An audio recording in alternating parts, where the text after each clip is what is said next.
Welcome to the Gals Guide podcast. Join us on an adventure to get to know famous and infamous women from around the world. Each of our presenters has a pick. Is she ancient history? Is she breaking news? Is she safe for work? Well, that's up to each presenter. All we know is that...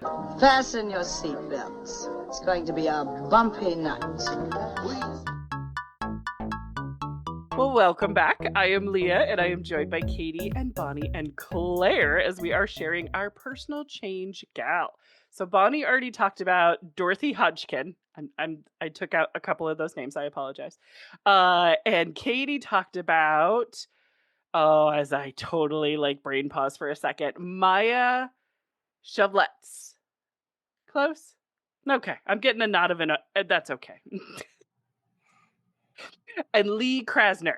And Klaire already talked about Lee Krasner. There you go. It's hard being the last one when you've had some chocolate martinis. I'm just saying, I love this.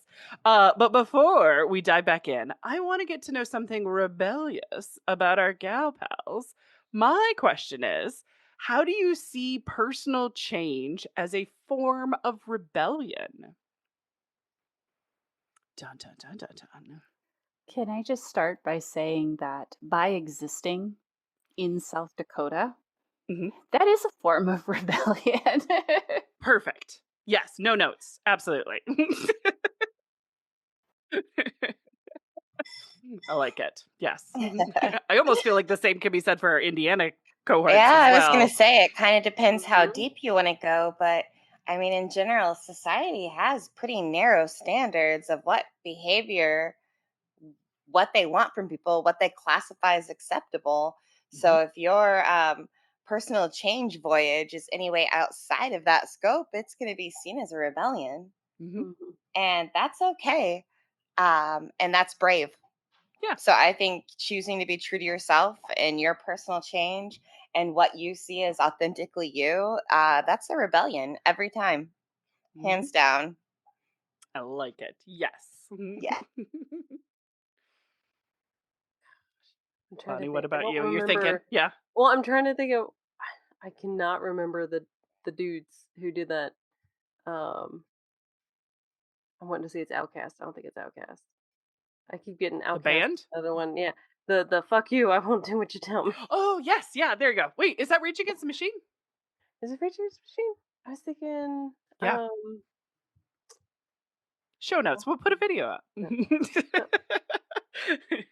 yeah, if you're not changing and if you're just going with whatever everybody just told you what to do, then that's how you get Nazis. Again. Right? Yeah. That's very The true. song you're thinking of is called Killing in the Name of. Which is Rage Against the Machine, isn't Rage it? Against the Machine, Okay. yes.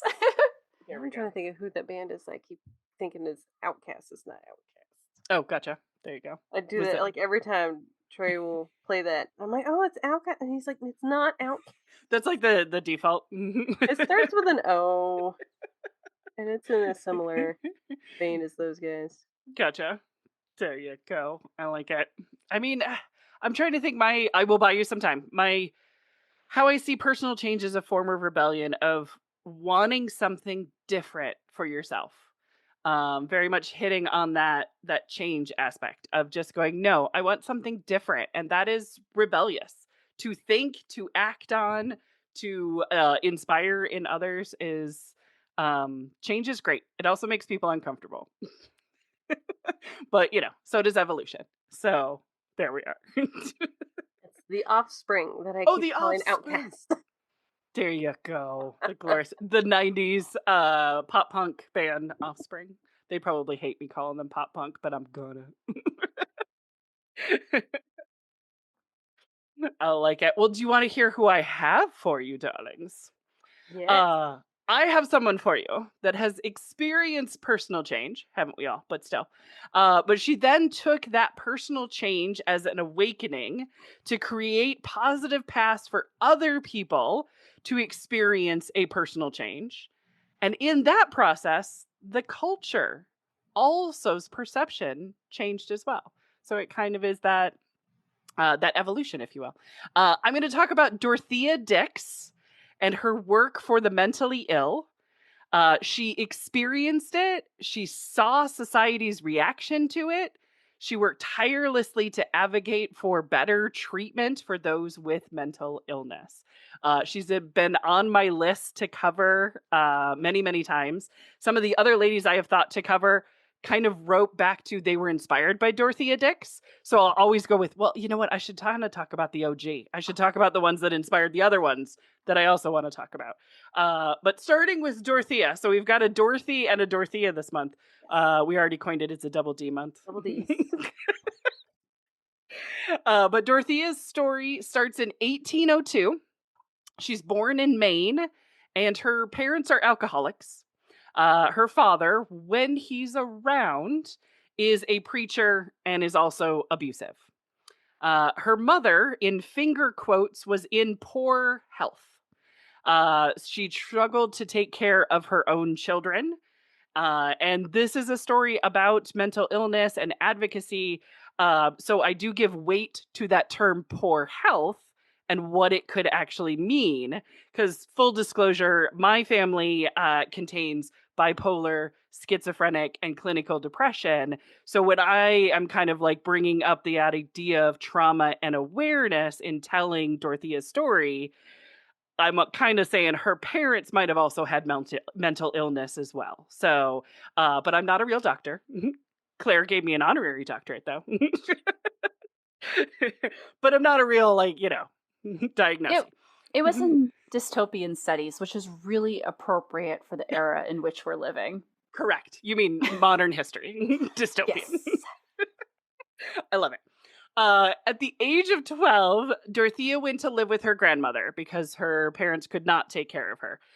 She moved in with her grandmother in Boston.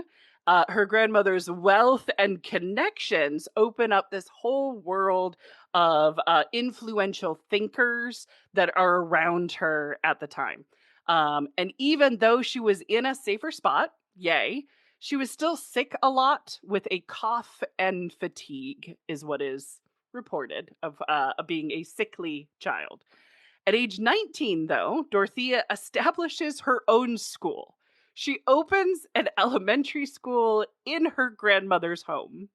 At first, the school is for the well-off people of the neighborhood, but later it is open for those of poor means children as well. In her 20s, she also wrote books.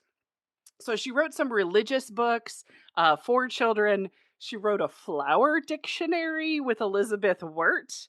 And she also wrote a book for school teachers as well. So she wrote a wide variety. The flower dictionary really, piqued my interest. I was like, really? Amazing. But on top of running a school, teaching, and writing, she just found herself sicker. So her doctor recommended that she close her school and travel to Europe. And so with help of her grandmother, and I kid you not, Ralph Waldo Emerson, she travels to England. Sweet. I just love on a whim. I'm going to close my school. Ralph Waldo Emerson's going to give me some money and I'm just going to go to England. When I was a teacher and when I got sick, I never was given a vacation. Right? I was just expected to go to work and stop complaining. Yeah. This is, she was in a different place in a different time.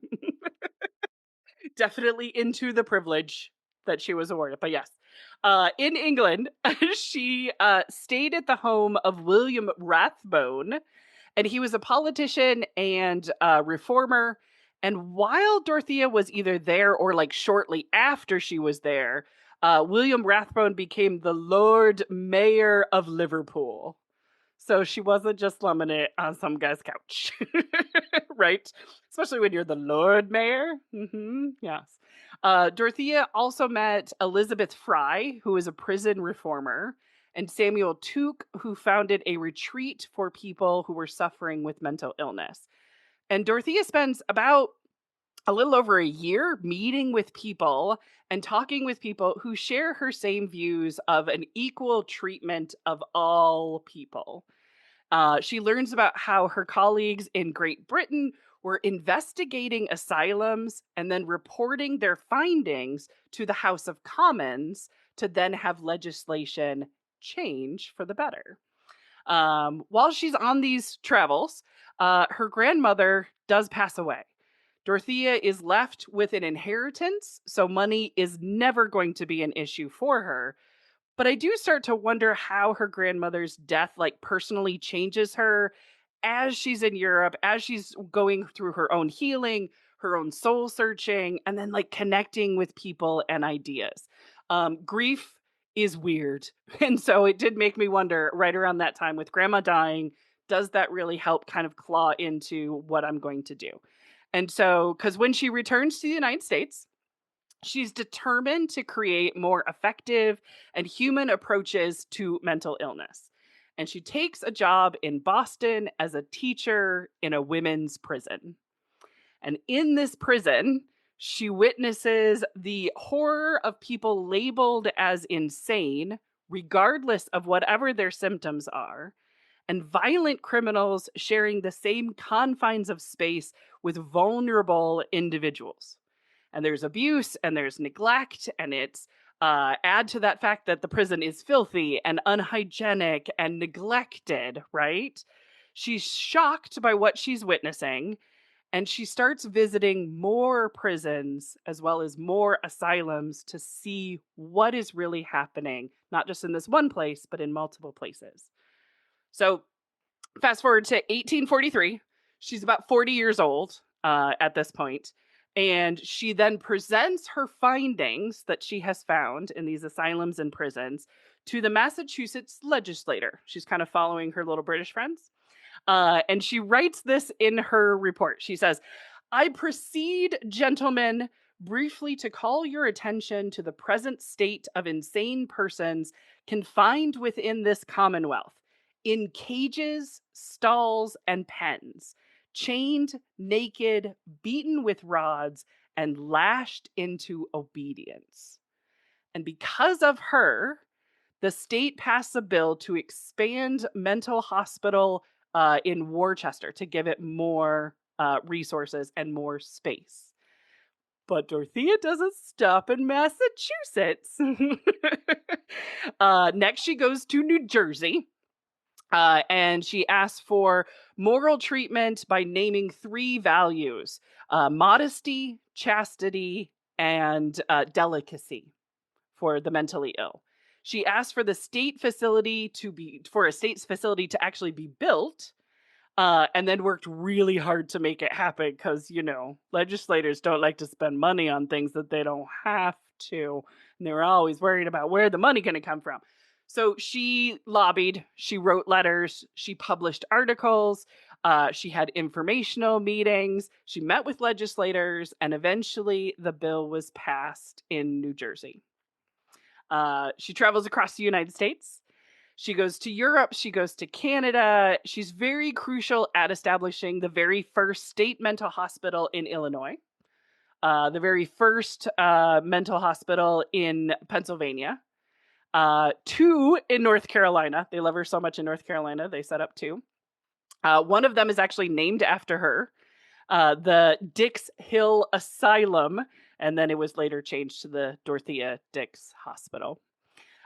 She even went to Rome and had audience with Pope Pius the Ninth. He then visited asylums before he publicly thanked her for bringing this to his attention. Right? Just gonna have a little meeting with the Pope, no biggie. She inspired a movement. She advocated for reform legislation, and she founded 32 hospitals. And she was the inspiration for 2 hospitals that opened in Japan that gave her credit. Then comes a little thing called the Civil War. Yeah. Well, the outbreak of the Civil War, Dorothea, because of her work, is appointed superintendent of army nurses. She is given this because there's a couple of legislators that really believe in her, and they create this job. Nobody's ever had this job before. She's also not a nurse, okay? So being in charge of army nurses is not a great idea when you have no nursing background. But she set up some guidelines for the nurses, such as you need to be between the ages of 30 and 50. You need to be plain looking. You can't wear jewelry. Can't have makeup on. And then she was starting to tell the doctors what to do. Didn't go over well. The doctors wanted to set up their own policies. Weird. And they didn't want nurses. The doctors didn't even want nurses at all. So there was really a substantial clash. Eventually, full control was given to the doctors. Some reports say she was fired. Others say she resigned. Either way, she was not liked by everybody in this particular situation. She also didn't trust Catholics. She kind of said some interesting things about Catholic nurses specifically. She also really hated the Confederacy. Like, cool, but was like she threw punches. I mean, like she said how she felt about it. Yeah, which is It seems odd she had a audience with the Pope but didn't trust the Catholics. Doesn't it? Yeah. I didn't see the motivation there. I'm going with that's a whole bunch of complicated trauma and receipts and reasons. Kind of wondering if her superpower was just being able to shame people. It could be. Like, right? Should you really be doing this to other people right now? Right. It's quite possible. Yeah. But maybe that's incredible. Maybe the Catholic nurses kept trying to wear makeup. No. I want to make a joke. Let me change my joke.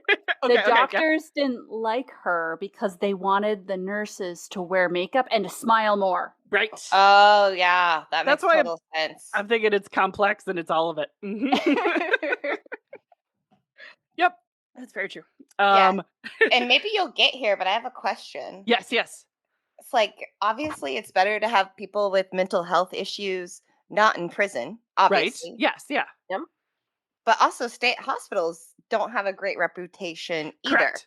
Well, in her particular time, they didn't even exist. So, like, prison was the best, finger quotes, terrible option because there wasn't a state facility, there wasn't a hospital that was long-term care. Gotcha. That was designated. So, if the federal government, created a space, then it could be the first generation of. Yeah, it's not great. Basically, but mental hospitals. Yeah, something that needed to be in the timeline to get us to a better place, sort of. Correct. A start. Yeah. A step. Because we are talking. Yes, exactly. Yes. That harm reduction. Getting us there. Yes, I love the circle back. Well, I was just kind of thinking about it because it did pop into my mind. Yeah. But as you said, it's very valid. Like, prison doesn't work. Mm-hmm. Yeah. But what else do we have to offer? Where are we with history yet? Yep. How can we be more humane? And it's still a long way to go from her day to today. We still have a long way to go for facilities as well. Yes. After the war, so after the Civil War in her story, she did to New York. Yeah, she did actually go to the South for a while. It's so weird. So, like, even though she hated it, she actually, and this could be maybe some of her reasoning for not liking it as well, but she reevaluated the prisons and asylums in the South, seeing if they were in need of repair after the war. Were they damaged? Were they still sending people there? Were they not being of use? She wanted to make sure that the resources were still there as well, as much as she hated it. But then in her late 70s, her health was, it's through most of her life, her health wasn't doing good, but in her 70s, it really wasn't doing good. And she traveled less, and she then moved to New Jersey. She actually moved into a hospital that she herself established. Move into your own hospital. Why not? It was then known as the Trenton State Hospital. It's now known as the New Jersey State Hospital. But she had a suite. She had her own private use of the room. And she kept working via correspondence and lived there until her death in 1887. She lived to the age of 85. So being in poor health for most of her life, but living till 85. That's One of pretty those things. incredible. I was surprised. Yeah. Right? So I Dorothea don't Dix. know. I'm Yeah, gonna go with she was one of those ladies with like the spine of steel, kind of possible. presented delicate, but like underneath it all, she was like, unbeatable. A little Right? Energizer bunny type, Possible. Also, maybe. hate, spite, and wanting to care for people. Oh yeah. She had a passion. Right, exactly. Yeah, to keep And her going. yep, exactly. And also money. Yeah, you know, Money, right? Yeah. yeah, that It always helps. helps. It does. It Yeah. does. It doesn't suck, right? No. Yeah. So Dorothea Dix, she exposed the inhumane ways that the world cares for the mentally ill. She did see firsthand like the graphic suffering of it. And instead of like turning away from it, she wanted to make sure that the world knew about it. So she told people what she saw and she said, we have to do better. And she fought for change for what she saw because she's like, this is not cool. Yeah. Um, it was, like I said, the first generation of mental hospitals. And they were not as humane as they possibly could be. They had absolutely so much more work to do. Even our mental health system today still has so much work to do. Yeah. But it was how we got there for care, for humanity, for wait. This is not how we treat people and how we should treat people. Yeah. So I mean we're in 2025 and mental health still has a stigma attached to it. There are many parts of the world that still have a very strong stigma, but I think we're graduating towards getting better to talk about it.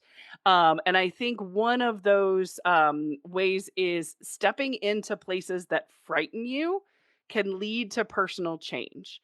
And when you step into those places that frighten you, having that compassion for yourself and for others to allow that to kind of be the guide within that personal change. So that's why I wanted to talk about Dorothea. Very nice. Sweet. There's lots of books Yeah. on her, and she wrote lots of books too. So there's more rabbit holes to dig. I'm Yeah. I surface wouldn't level. mind a mini series, honestly. Yeah. See, there you go. Yeah. I just want to see her bossing everybody around. Yes. I like that idea. Yeah. Historical reenactments all the way through. The whole time I'm thinking of that there's a graphic that goes around that's got like, I don't know, like 100 items of reasons women could be sent to the insane asylum, and someone was Yes. like reading Mhm. too much, like talking, like, Right. Exactly. oh my god. Yeah, it's how many times would I have been sent to an asylum? Yes. And there are also times where especially well-to-do women who had the privilege and the resources would be like, I just can't even right now, and would check themselves into an asylum like it's a retreat center. Also, Probably don't get get me away started on from Kellogg's. It's weird, but yes. probably get away from all of them screaming children. They're There's like, you that. know what? Mhm. Mhm. Yep, exactly. Yeah. Maybe not sensitive enough, but now I kind of want Gal's Guide to have a I can't even I weekend know, where right? we have a retreat away from everything, I do where we have it just cannot even. I have it on my list. I really Right? do. It's that idea of a retreat where we just, can't even. Yeah. Yeah. Uh-huh. Get away from it all. We figure out How the different resources of what different women would need to be able to can't even. I how do you cannot get even. how do you get a famous guy to sponsor I that know, trip right? though? Exactly. Yeah. I mean, I've got some ideas. It's all possible. Just got to talk to enough people. Exactly. Sweet. Any other questions about Dorothea? No, Sweet. Should I wrap us up for love the it. month? Yes. It's the whole month of wrapping it up. We talked about some amazing personal change, gals. So that wraps up Personal Change Month. So join us next month as we share stories of defiance. That's right, defiance within our rebel era. Defiance is often bold and a refusal to obey and a refusal to conform to the rules. So let's learn from the ladies who displayed defiance next month. Thanks for listening. That's another chapter in our Rebel era. Thanks for being here. If you loved learning about women's history today, don't stop. Discover even more wise gals and untold stories at galsguide.org. Until next time, keep sharing women's stories.